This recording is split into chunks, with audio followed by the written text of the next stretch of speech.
Harry's back. The Duke of Sussex makes a surprise visit to the UK for a High Court hearing. It's day one of a legal case against the Mail's publishers. Harry and 6 other famous names, including Sir Elton John, are suing for misuse of private information. Allegations Associated Newspapers Limited have described as preposterous smears. Also this lunchtime, how Rishi Sunak plans to stop antisocial behaviour for good and why Labour blames government cuts on causing the problems in the first place. Who will succeed Sturgeon? The new leader of the SNP announced at 2 what it could mean for Scotland and the whole of the UK. Oil spill in Poole Harbour. How did it happen? The latest on the investigation. And round my hometown, memories afresh. Las Vegas glory. Adele's surprise for fans. She'll do more shows there this summer.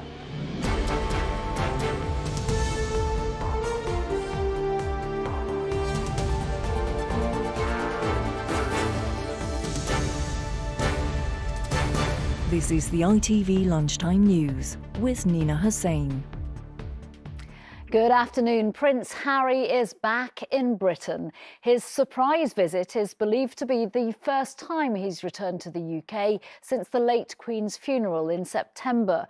He is one of 6 high-profile people in a legal fight with the Mail's publishers, Associated Newspapers Limited, which is being heard at the High Court from today. The group accused the company of illegally getting private information. Associated Newspapers Limited deny the allegations. Ian Woods has the details. Nothing could send a clearer sign of Prince Harry's determination to confront the media over claims his privacy was invaded than this very public entrance at the High Court. What's your message to the British press? Good morning. He didn't need to be here. He's not giving evidence, at least not this week. He dodged both questions and photographers, though not always successfully, choosing to use the main entrance rather than side gates. The Duke of Sussex is one of a group of famous faces suing Associated Newspapers. Sir Elton John and his husband David Furnish, Liz Hurley and Sadie Frost, as well as anti-racism campaigner Baroness Doreen Lawrence. In the last hour, Sir Elton also arrived at court, so he too could listen to the proceedings, which are due to take place over 4 days. In a written submission to the court, their barrister David Sherborne accused the Daily Mail and Mail on Sunday of illegally intercepting voicemail messages, listening into live landline calls, obtaining private information such as itemised phone bills or medical records by deception or blagging, using private investigators to commit these unlawful information gathering acts on their behalf, and even commissioning the breaking and entry into private property. Prince Harry is also involved in legal cases against 2 other British newspaper groups and recently told ITV why he's taking such an active role. If they want to hold us and the rich and powerful to account and they want to police society, then who's policing them? That's something that William and I have talked about for many, many years. Who is policing them? Associated Newspapers have always denied being involved in illegal activity. In their submission to the court, their barrister Adrian Beltrami said the claims should be dismissed because they're up to 30 years old. The court should not hesitate to dismiss these stale claims at an early stage, he said, thereby avoiding what would otherwise be a considerable waste of time, costs and the court's resources. Actress and fashion designer Sadie Frost is also attending the court hearing, though she chose to use a side entrance. She and Prince Harry sat at the back of the courtroom while their lawyers debated legal points with the judge. Ian Woods, ITV News. Rebecca Barry is at the High Court and joins me now. Describe to us what happened there earlier, Rebecca. Well, this is not a trial, just a preliminary hearing, and there is no requirement for Prince Harry to fly all the way over from the US to be here. But arriving in a black cab this morning, walking through the main entrance of the High Court, he clearly wants to be seen, taking on a major tabloid newspaper group accused of illegal news gathering. In Court 76, it was packed with journalists and lawyers as Prince Harry sat near the back, occasionally taking notes. Usually at a hearing like this, there'd just be a few court reporters taking shorthand as the lawyers argue in legalese. Now, of course, the judge won't be swayed by the presence of royalty, But in the court of public opinion, optics matter. Elton John has also just arrived, and I understand that the other claimants, including Baroness Doreen Lawrence, will also attend at some point during this 4-day hearing. They accuse the publisher of the Daily Mail and the Mail on Sunday of blagging people's private medical records, of using private investigators to listen in to live phone calls, and even commissioning breaking and entry into private property. The publisher denies those serious allegations and are attempting to get the case struck out without the need for a trial, and that's what the judge here will decide. Prince Harry in the past has said that the toxic tabloid intrusion helped drive him out of the UK. Now allegations of criminal activity by a newspaper have drawn him back to play out in court what he's described as his duty to uncover, to expose alleged wrongdoing by the British press. Rebecca Barry, thank you. Banning laughing gas and getting graffiti removed quickly, just two of the ways the Prime Minister has pledged to stamp out antisocial behaviour. Rishi Sunak's so-called immediate justice proposals will see offenders doing community service within 2 days of being found guilty. But Labour says it's government cuts that have caused the problems with drugs and antisocial behaviour in the first place. Our political correspondent Carl Dinnan has the details and the reaction. The Prime Minister and Home Secretary didn't seem to find anything antisocial on their visit to Essex this morning, although one woman thought their immigration plan was out of order. Refugees deserve sanctuary in Britain. The Prime Minister was announcing a new antisocial behaviour plan. Top of his list, a ban on nitrous oxide, also known as laughing gas, for recreational use. Although the Prime Minister's principal objection to it did seem to be on the grounds of littering. I think, quite frankly, I and almost everyone else is just sick of having to deal with nitrous oxide canisters when they're walking through their communities, right? And it's about being in your community, being in your park, being on your high street, your town centre, and not having to see these things strewn around. As well as the laughing gas ban, there will be higher on-the-spot fines for graffiti and fly tipping. And so-called immediate justice proposals would see offenders in high-vis vests repair or clean up the mess they had made.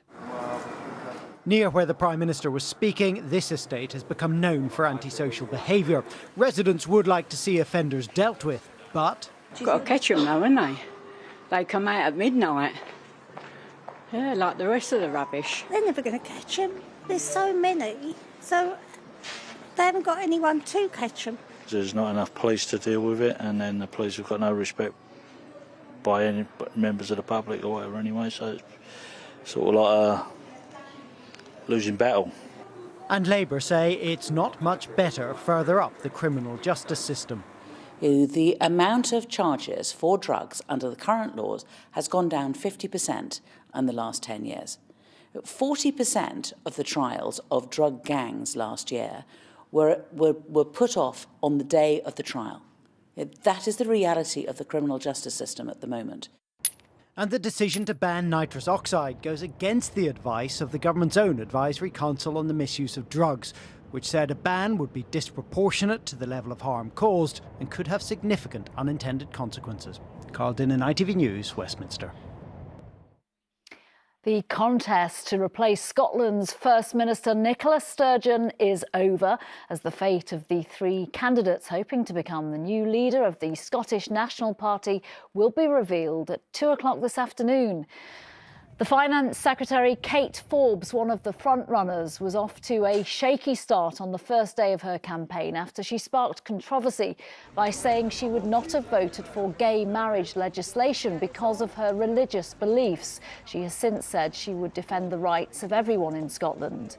The bookies' favourite is the Health Secretary, Humza Yousaf, one of the party's most high-profile ministers.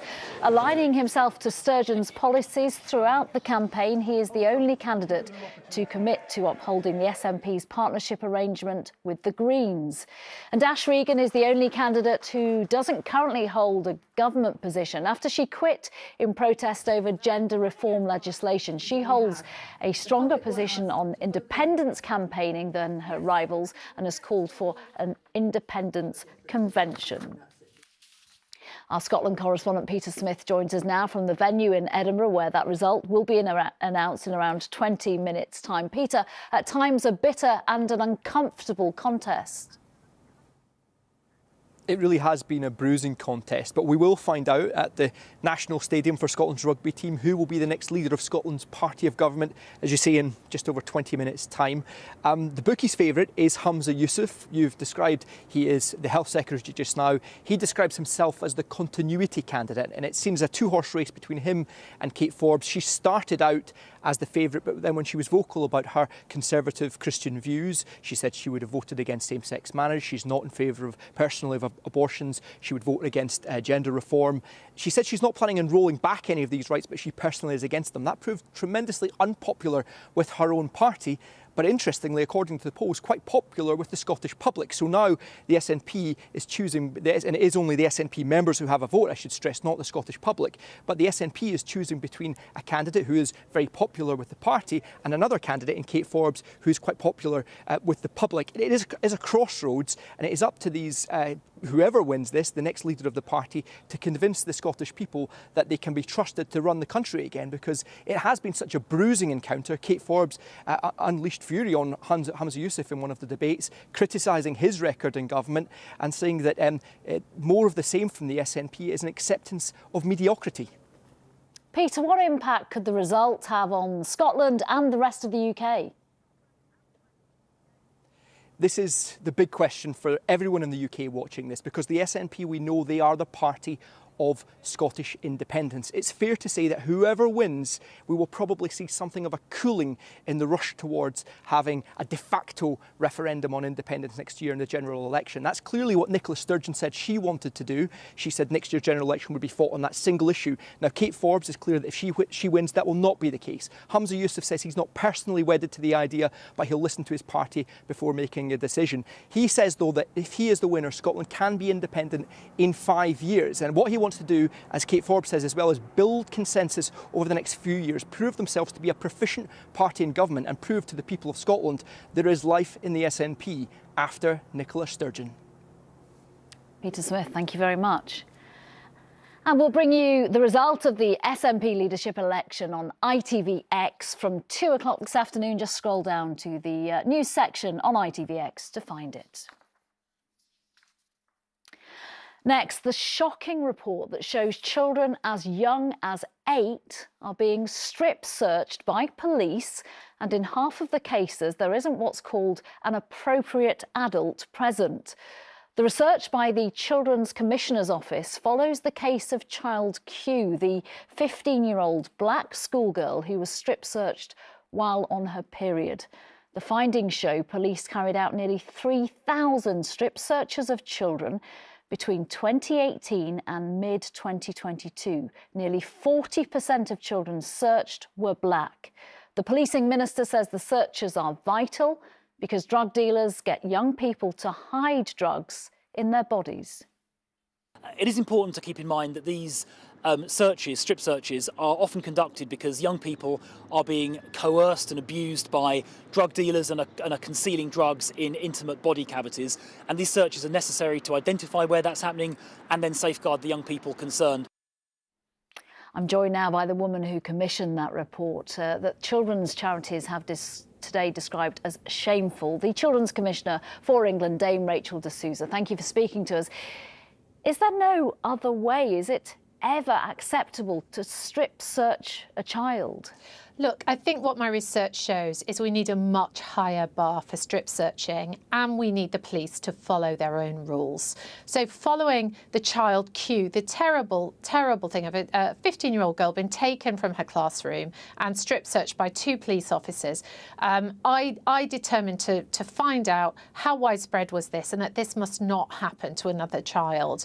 Well, my goodness, I've been really saddened and horrified by what I've found. That's the thing, isn't it? That people were shocked by child Q, and this morning they're waking up to news that we should be really shocked. Yeah, and I mean, this data, I have had to go out and find it. I've had to use, as Children's Commissioner, my statutory powers to find this data from our every single police authority in the area. The data's come back to me in various forms. It's not very well kept. The first thing I want to happen is that this data should be publicly available. It should be done properly. Look, what I've found is that the police aren't even keeping their own rules. So children, first of all, up to 50% of them without an appropriate adult, the first thing you should be doing if you're strip searching a child is thinking about, calling home and letting the parents know. Children have told me years after their strip search that they've only just, because of Child Q, they've only just been able to tell their mum what happened to them. But given those rules were already in place and given your findings show police weren't in half of cases getting an appropriate adult, what's going to change with this report? Well, even before we get there, not just having an appropriate adult, I found strip searching taking place. It's meant to take place in a police station or in a, maybe in a medical facility or at the child's home.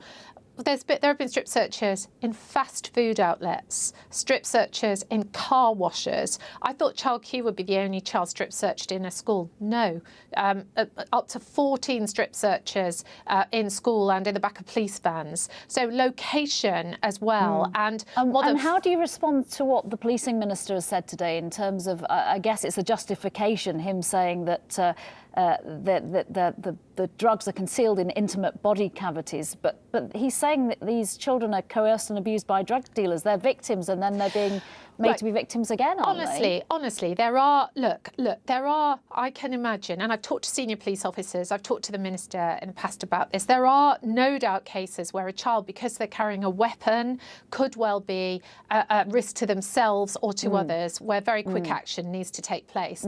But frankly, if it's drugs, it's very bad, but they can be taken to the police station and mum called, and an appropriate adult found.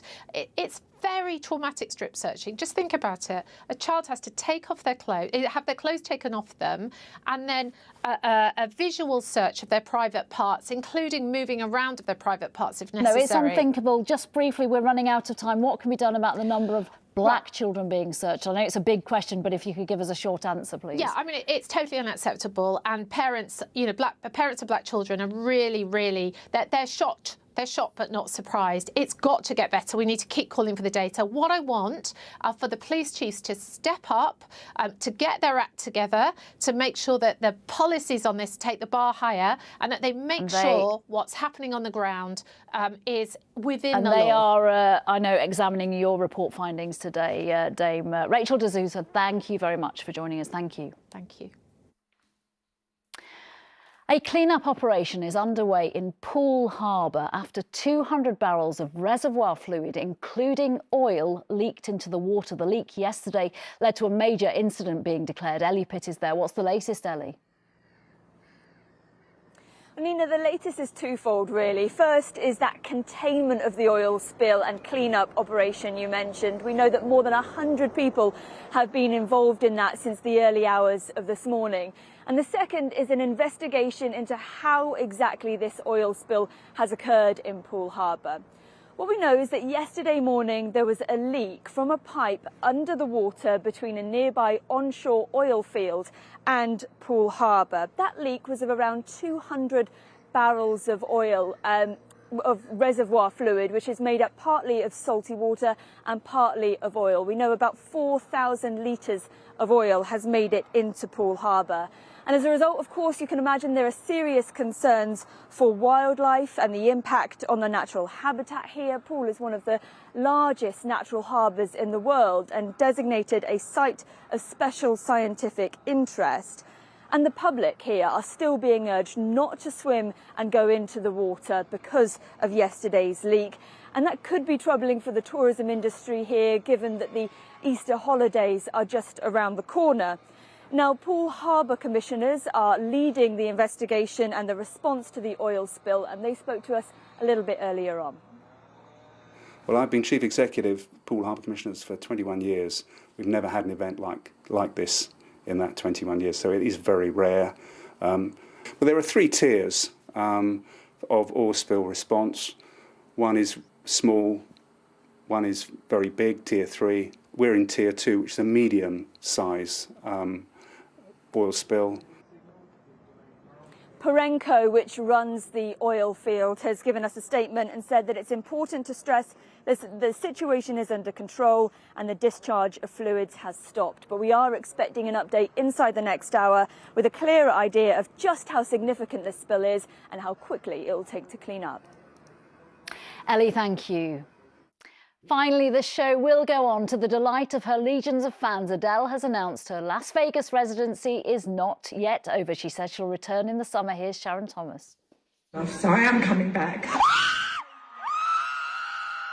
They'd travelled from all over the globe to hear this news. I'll be back for a few weeks in June and I'm going to film it and I'm going to release it to make sure that anyone that wants to see this. The London-born global superstar told fans on Saturday night exactly what they wanted, that she's returning to Las Vegas. Adele's admirers had waited a year for her opening night at Caesars Palace in November, after the singer tearfully announced with just 24 hours to go that she was postponing due to COVID and logistics. It's been impossible to finish the show and I can't give you what I have right now. And I'm gutted.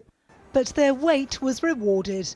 A 4-month residency, 34 shows, 4,000 people a night, among them James Corden, and at her final gig on Saturday, Adele's guitarist snapped with former Welsh footballer Gareth Bale. Adele is the best-selling female artist of the 21st century in the UK and has sold more than 100 million records worldwide. And then I'll be back from the summer. I'll be back in August until the end of fall. News that she'll be returning to the same venue for more gigs later this year, deafened Vegas on Saturday. But also it's such a vibe in this room. And it's clear Adele herself is just as delighted. Sharon Thomas, ITV News. Mary's back at 6:30 from me. Bye-bye.